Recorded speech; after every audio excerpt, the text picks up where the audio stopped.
জয় শ্রীরাম। আমরা ইতিমধ্যে সকলের পরিচয় পেয়েছি, তাদের পরিচয় আপনারা জেনেছেন।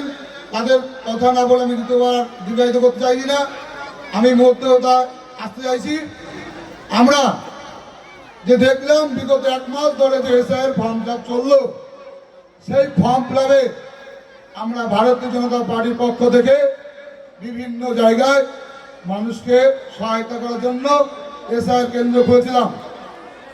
সেই কেন্দ্র খোলার সময় আমাদের কেন্দ্রে যে হারে যে সংখ্যায় মানুষ আমাদের কেন্দ্রে ভিড় জমিয়েছিল, সেখান থেকে প্রমাণিত হয়েছে মানুষ পরিবর্তন দেখতে চায়।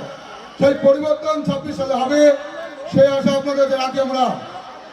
এবং অনেক যারা মানুষ আছে বাংলাদেশ থেকে এসছেন, বিশেষ করে 11 সালের পর থেকে যে সমস্ত হিন্দু ভাইরা, মায়েরা, বোনেরা এসেছেন, তারা অনেক কষ্টে এসেছেন, তাদের যে উদ্বাস্তু হিসেবে এসেছেন, আমরা তাদের বলেছিলাম আপনারা সিএ অ্যাপ্লাই করুন।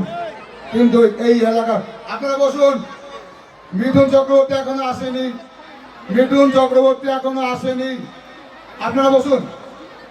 যাই হোক, আমরা অনেক হিন্দু ভাই বোনদের বলেছিলাম আপনারা সিএ অ্যাপ্লাই করুন, কিন্তু তৃণমূল কংগ্রেস সেই সিএ অ্যাপ্লাই করার জন্য বাধা দান করেছিল। কিন্তু আমাদের কথা শুনে যারা যারা সিএ অ্যাপ্লাই করেছিল, তাদের সিএ অ্যাপ্রুভ হওয়ার পরে তারা কিন্তু এখন এই সিএর মাধ্যমে তাদের ভোটটা রাখতে পারছেন। কিন্তু তৃণমূল কংগ্রেসের কথা শুনে যারা যারা এই সিএ অ্যাপ্লাই করেননি, তারা কিন্তু ভোটে হয়তো সাময়িক সমস্যা হতে পারে, কিন্তু এটা মনে রাখবেন, আমি বিশ্বজিৎ চক্র বলছি, আমাদের এই বিধানসভার যত নেতৃত্ব সভা সন্দেহ রাখবেন, আপনারা সিএ অ্যাপ্লাই করলে আগামী দিনে সিএর মাধ্যমে সমস্ত হিন্দু ভাই বোনদের বাংলাদেশ আগত সকলেরই ভোটার কার্ডে নাম উঠবে এবং আপনারা এই দেশের নাগরিক হবেন। যাই হোক, এখানে আমার বক্তব্য শেষ করছি।